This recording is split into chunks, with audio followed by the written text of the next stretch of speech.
All right, welcome to another edition of NDWHAthletics ZoomeND. We're joined by Finn Boynton, class of 2017. Won a state championship at Notre Dame and was having himself a very good junior golf season up at UConn before all this craziness hit. But Finn, first off, thanks for joining us, and how are you doing today? I'm doing great. Thanks for having me. It's great to be here. Great to be back. ND, loving it. Thanks for having me, and can't wait to kind of get into some of these questions. Awesome.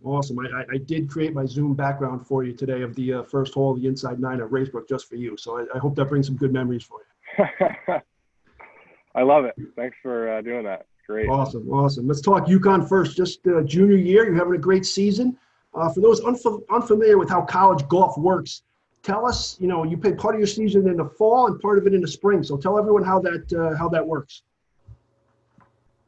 So, yeah, like you said, it's split up between the fall and the spring, where we kind of weight the spring more. There's about 5 tournaments each half, 10 to 12 tournaments on the total schedule. But we really focus on the spring because that's when we use all the work that we put in during the fall to develop, because at the end of the spring, our final event is our conference championship. And that is what allows us to, make postseason. So we put a lot of emphasis on that. But pretty much throughout the entire year, we're playing, whether we're in tournaments or whether we're getting on a plane, going down south to practice for the weekend, stay sharp during the winter months. We're always so it's tough to say that there's like 2 seasons, because it's pretty, as all college sports, I'd assume it's you're using the full year to get ready. So, but it's pretty interesting. So from there, we have a roster of right around 10 right now, and you get 5 guys that go and travel to an event, and of those, the top 4 scores count. So it's similar to high school golf, except what you find is that a lot of the events start off with 36 holes versus just the 9 holes or 18 holes. So we usually do 36 holes one day, and then the second day, the final day, usually will be 18 holes. So usually you have a 54-hole tournament versus some of the high school stuff. So you get a lot more golf to play, and fun. That's awesome. You mentioned that, but where has UConn golf taken you from a travel standpoint? You can't play a lot of golf in the winter up here, so you've gotten to travel some pretty neat places, right? For sure. So we do. My favorite trip is for spring break. We go out to California, to San Diego for a week. And interestingly enough, right before that trip happened was when the whole COVID situation broke out. And a couple days before we were about to leave, the whole trip got canceled. So that was unfortunate. But so California, we go there, and then we'll do a lot of trips down to Florida, southern Florida, to play in some events. Also training trips, like I mentioned, over the weekends during the winter months to stay sharp. There's actually, we had an event in Hawaii, which was pretty interesting the last 2 years. I'll be curious to see whether or not that goes on, but I'd like to keep a positive attitude and hopefully be there next year. But as far as travel goes, there is no lack of travel for the golf team at UConn. We are extremely lucky to be getting on a plane and going to the warm states or Hawaii. So Hawaii's not bad. I will vouch for that. I call it heaven on earth. But you mentioned how the season got cut short. You were coming into your own. You had played well in 5 events and headed into the AAC championships. Tell us how that last few days transpired, and with the season ultimately getting canceled, because I'm sure that had to be some trying times. It was a crazy time because of how hectic it was in the season. The spring season for us is it's crazy because we do so much traveling that we don't really end up we're not physically in class that much.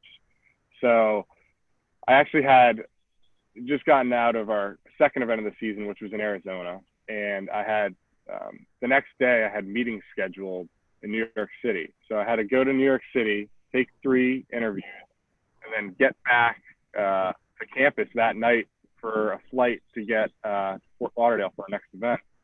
So I did that, and then that whole kind of week was chaotic. We got back from Fort Lauderdale. We had a couple days to rest before we were going to spring break in California, and out of nowhere, this whole thing popped up, and we were notified that our season was cut short. So it happened so quickly that there wasn't much of a reaction for me. I was just kind of shocked, and now looking back, I think that I handled it the best way that I could have, because I'm staying busy. I'm still, I'm not letting it really get to my head and not really looking at it in a negative way. So talk about the seniors and how they took it, because, it's kind of your last go around. You got another year, but, those guys may get a waiver or whatever, but, to have a senior year cut short, that's got to be heartbroken. They were pretty speechless when it all happened. I was taking an exam that I had missed during the practice when a phone call was made to our head coach about the season being canceled. And I heard that it got pretty emotional with seniors, because they realized that their time playing UConn golf was over. And that's something that I wouldn't wish upon anybody. I mean, just to not really know anything, and then all of a sudden just be like, oh, I wish I could have, played well in my last event, given it my all. It's tough, and I really feel for him. So UConn's going to move into the Big East next year, so you're going to get some new opponents, some new tournaments, some new courses. Do you know how that's all going to work yet, and are you excited to go to get into the Big East? Yeah, it's definitely exciting to be headed there. Great conference as far as competition and whatnot. But as far as next season, I'm not really sure exactly what's going to happen, because we need to obviously see how this is going to play out for whether or not we could travel on an airplane and go play events, or if we're going to be playing more of a local schedule. So that's something that's kind of still up in the air. And that's happening all across the board with every golf tournament. I know that Connecticut just pushed the Palmer Cup that's supposed to happen in next week. I think it was. They pushed it to August 17th. So everything's kind of up in the air, and I'm really curious to see what's going to happen. I mean, how are they going to figure it out? Yeah, there's no question. Things are the new normal is going to be different, and it's going to have to see how that plays out. You mentioned you're heading into your senior year. You're a college veteran now. But think back to your freshman year. How did Notre Dame prepare you for college from an academic standpoint? Huge preparation. I always took my academics pretty seriously at ND, and I ended up doing pretty well there with all the support and all the great courses. Actually, I earned credits my senior year at ND that was able to pretty much get me ahead of everyone that was going into I was a semester ahead going to UConn. I think I had 14 credits earned at ND. So that alone was big, because that lightened my course load. And not only that, but just the whole learning environment. My head was wired in a way that allowed me to succeed academically at UConn. And I think that throughout every single semester, I've only had 2 grades that weren't an A. So I have pretty close to a 4.0 I have a 4.0 in the business school now, and I credit that all to what ND prepared me for. So thank you for that. Thank you. You took advantage of it. That's awesome. You mentioned business courses. So is that what you majored in? What do you want to do post UConn? So I'm in the business school at UConn, and I'm in a pretty unique program. It's the real estate program. It's called Real Estate and Urban Development, actually. And what it is it's pretty hands-on, where they get you real experience within real estate that you're interested in. And for me, I could see myself, or I would like to pursue something in the institutional real estate. So I've had interviews with people, and I've gone to New York City about working for like an institutional fund, or a big fund that invests in big time commercial real estate, obviously. And one thing that's going to be extremely interesting with this whole COVID situation that we're in is seeing how all this real estate, office, and retail is going to transition, because you're seeing a lot of businesses, unfortunately, going out of business and a lot of vacancies. So that is kind of what I'm training for coming out of UConn. And it helps that, I learn as much from my dad as I can. He's in the commercial real estate industry here in Connecticut. So overall, I couldn't be more happy with the program, and, just the way that they set it up and the way they teach it. It's pretty interesting to me. That's awesome. I'm sure you're going to be a success at that. And a field like that, you're going to want to stay involved in golf in some manner, I would imagine, though, right? Oh, for sure. Can never stop golfing. Absolutely. That's the beauty about golf, is you can play literally till you're 80, 85 years old. That's the plan anyway. That's the goal. Let's reminisce about some of your ND golf experience. You were a wide-eyed but pretty talented freshman back in 2014, played a key role in winning Notre Dame's first and only golf state championship. What do you remember about that day? So I remember seeing you, and I think I was on like maybe 15 or 16, and I was playing pretty well. I didn't really know where anyone else stood. And I think I might have mentioned to you that I was a couple over par at the time. And I think I saw your eyes light up, and I was like, I must be playing pretty well then, compared to, what we got. So, and then all of a sudden I remember the skies opened up, and it started downpouring. Remember that? I remember that, yes. It started downpouring for the last 2 holes, and my rangefinder was dead, to be honest. And I had 2 holes to go, and all I was thinking is just like, don't let these clubs slip out of your hand. Just get it in the fairway, get it on the green, just make a couple pars, get in there.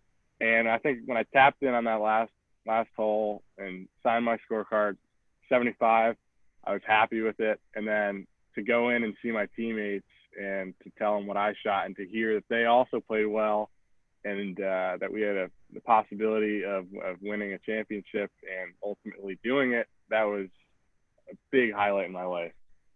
Yeah, no question. That was a special day for me, and it was really just a culmination of that season of a talented group who put it all together on one day, and that's certainly a day that I'm not going to forget ever. Take that day away. What are some of your other Notre Dame golf memories?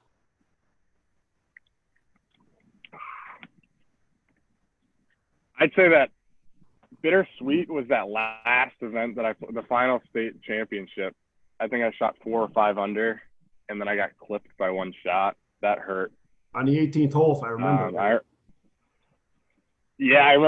I remember coming up. I had like a chip shot, and I had the whole team and yourself behind. Kind of just, I think you all knew that I was taking it pretty deep, and just to have that support was just so fun.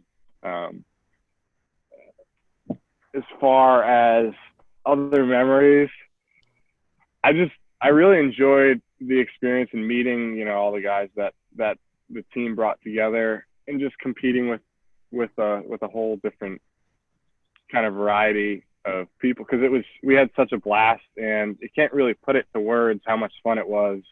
You have to just kind of be there, as you could probably attest to. Yeah, no question. Golf's a little bit different, because you're out there kind of playing on your own, but you're playing within the team concept as well. And luckily, every team I've been on has kind of developed that team concept, and I'm very appreciative of that. If you could have one round, one shot, one result back, what would it be? Although I think we might have talked about that, but maybe not. I don't know. I see, if I were to have one shot back, I honestly would say there was a shot that I hit last year in the Connecticut Am, and I was in the semifinals against one of my teammates at UConn, Chandler Morris. I had put so much pressure on him the last couple of holes. We were on 15, and it was a par 5. I had the upper hand. I think I had just squared the match, and I kind of had an opportunity to put a good wedge in there tight, make birdie, worst case par. and I kind of just flared it to the middle of the green and 3-putted, and then he kind of took the momentum. But I think that's a shot that if I hit differently, I would be able to kind of refocus, win that match, go to the finals with a clear head, and hopefully get it done. Although time would only tell. We'll see what happens this year with the AM, but that's one of them. Another one would be the state championship shot. If I could make one more putt and win that would have been great. But I'm curious, what shot are we talking about? I thought you'd want to make one more birdie in your senior year so that you could have gotten, tied for medal. That would have been cool. That would have been really cool too. So I'd call it a tie between those two. At the end of the day, 68 is 68, and that's a great round to go out on, even though you got clipped at the end there. Thank you. Yeah. One last question. What message would you want to give to the UConn seniors or Notre Dame seniors, who lost a lot of opportunities this spring, from graduations to proms to senior weeks to sports? Any message for them, that you want to give? The message that I would give is honestly just stay busy, stay occupied. Don't get to the point where you're just sitting around and kind of thinking about everything that could have been because of this. Go out.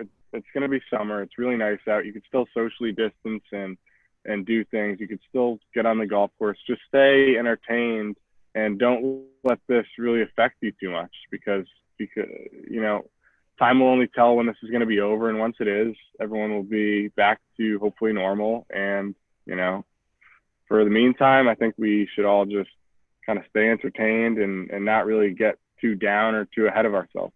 So I think that's some great advice. And I tell you what, one of my fun days last year, I brought that 2014 team back to scrimmage against last year's team. And you guys went pretty low. So I'll tell you what, once this is all over, I want to get you guys back and we'll do that again. That would be a blast. I would love that. Well, I appreciate you coming on today. I appreciate you coming back that day, and we'll keep track of you this summer, and we'll stay in touch. And good luck in your tournaments this summer, and thanks for coming on the ZoomeND NDWH Athletics interview series. Excellent. Thanks for having me. I really appreciate it.